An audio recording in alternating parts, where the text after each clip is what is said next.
Max Verstappen's Saudi Arabian Grand Prix weekend was full of drama, controversy, and some caustic post-race observations, many of which the Dutchman chose to keep private, which has caused another stir.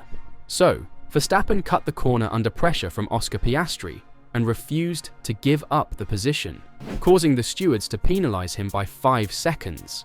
That single penalty would ultimately cost him the victory.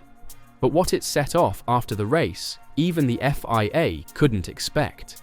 Fans and analysts have been going wild about the penalty decisions and what kind of precedent it sets for the remainder of the season. When asked about the incident later, Verstappen remained unusually silent. "I think it's better not to talk about it. Anything I say or try to say about it, it might get me in trouble." He intimated that the Formula One climate does not allow for honest feedback, expressing concerns about how words are misconstrued online and how even swearing or criticizing could get him in trouble. "I know that I cannot swear here, but at the same time, you can also not be critical. Let me get the sheet out. There's a lot of lines, you know. So that's why it's better not to talk about it. Because you can put yourself in trouble and I don't think anyone wants that." He continued, "Everyone is super sensitive about everything. And then of course what we have currently, we cannot be critical anyway. So that's fine. Less talking, even better for me." Verstappen also noted the dangers of social media. "It's just that it has to do with social media in general and how the world is. I prefer not to talk, not a lot, because sometimes your words can be twisted or people interpret it in a different way. So it's honestly better not to say too much. So that's what I'm trying to do." Red Bull's motorsport advisor, Marko, was less cautious. Speaking to Sky Germany, he defended Verstappen and criticized the steward's decision. "I think the race was lost at the start. And really, where was Max supposed to go? We watched the Formula 2 races, and the same thing happened to 2 or 3 drivers. They were only given warnings. So in our view, the 5-second penalty was a bit harsh." Marko believed Verstappen had done enough to win the race and was only undone by the penalty. "You could see it, he pulled a 3-second gap early on. Piastri was already complaining about tyre degradation." Despite his annoyance, Marko remained confident about Red Bull's pace and tyre management. "If someone had told us on Friday that we'd finish second, we'd have celebrated. But the car changes were so effective that we're obviously a bit deflated not to bring home the win." He added, "The positive is, we had the pace, tyre wear was under control. But once again, you could see just how difficult overtaking is. After the penalty, we focused on securing 2 Ps." Marko also brushed off concerns about the championship standings. "That's not alarming. I remember with Vettel we once had a 40-point gap and still won the title. The fighting spirit is alive, and we know where the weaknesses are. Eventually, the technical fixes will pay off." The steward saw the incident as straightforward. Piastri had the inside line entering turn 1 and was entitled to space, but Verstappen refused to give. Race control evaluated the tape and found Verstappen had left the track and gained an advantage, which usually results in a penalty unless the driver returns the place. Former F1 race director Niels Wittich, commentating on Sky Germany, explained, "It has always been clear. If you leave the track and gain an advantage, then that position must be given back. The decision ultimately lies with the team. It's their call to tell the driver to drop back. He's on the outside and would need to be at least alongside or ahead to justify the move. But he wasn't. And let's be honest, if there had been a gravel trap there, he wouldn't be in the position he is now." Oscar Piastri's 3rd victory of the Formula One season gave him a 10-point lead in the Drivers' Championship, but McLaren's edge could be misleading. The Australian was asked about his feeling of satisfaction at winning and said, "The fact that I crossed the line first, to be honest. It wasn't the easiest of wins. The start was tough, the first stint was tough behind Max, and then once I had some clean air, it was a bit easier to manage. But I still couldn't afford to take my foot off the gas. It was a difficult race, and Max was quick behind me, so I had to keep pushing. I could control it reasonably well, but it was a little bit tighter than I would have liked." Lando Norris also pushed back against the idea that McLaren had a massive pace advantage. Red Bull are just as quick in qualifying. They're just as quick as us in the race. Just because we're quick in practice, people just keep coming up with all this crap. We don't believe we're much ahead as it shows.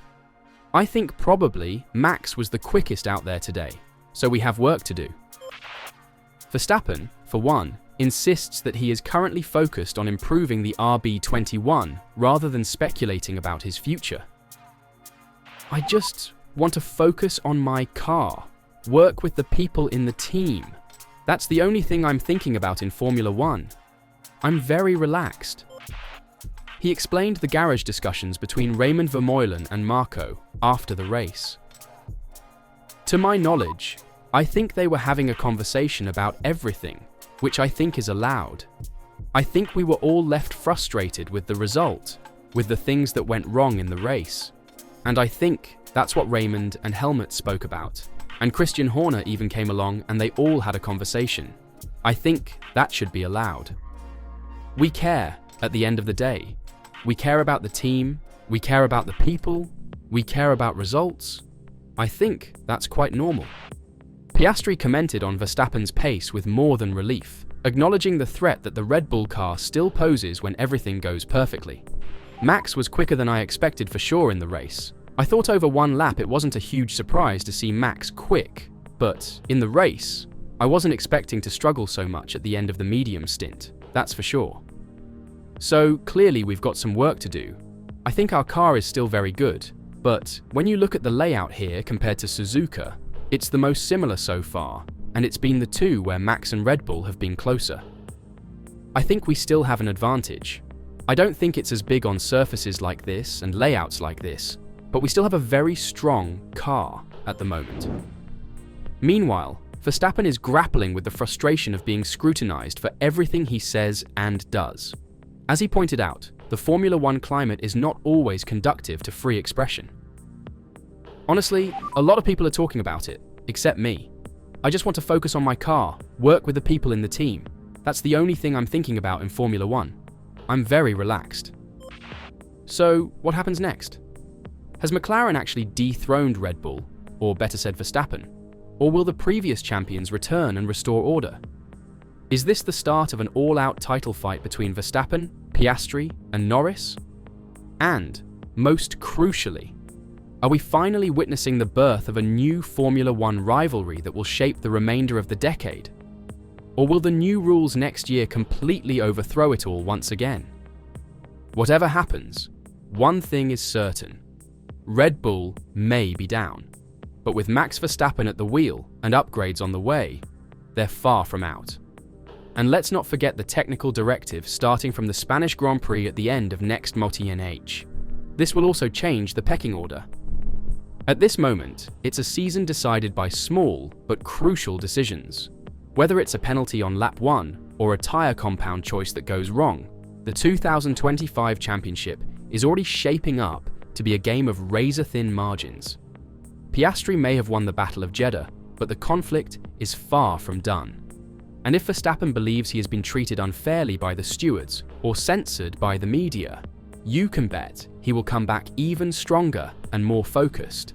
The fight is no longer just between drivers or teams, it's between philosophies, constraint, and insurrection, the newcomers to the grid, and the defending champion, who refuses to be silenced.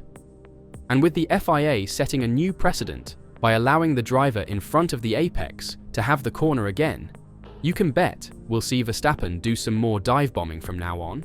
It's game on, and it's looking like this season will get dirty. So, what do you think?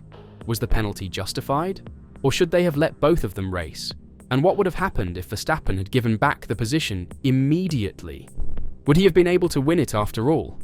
Let me know your thoughts in the comments down below.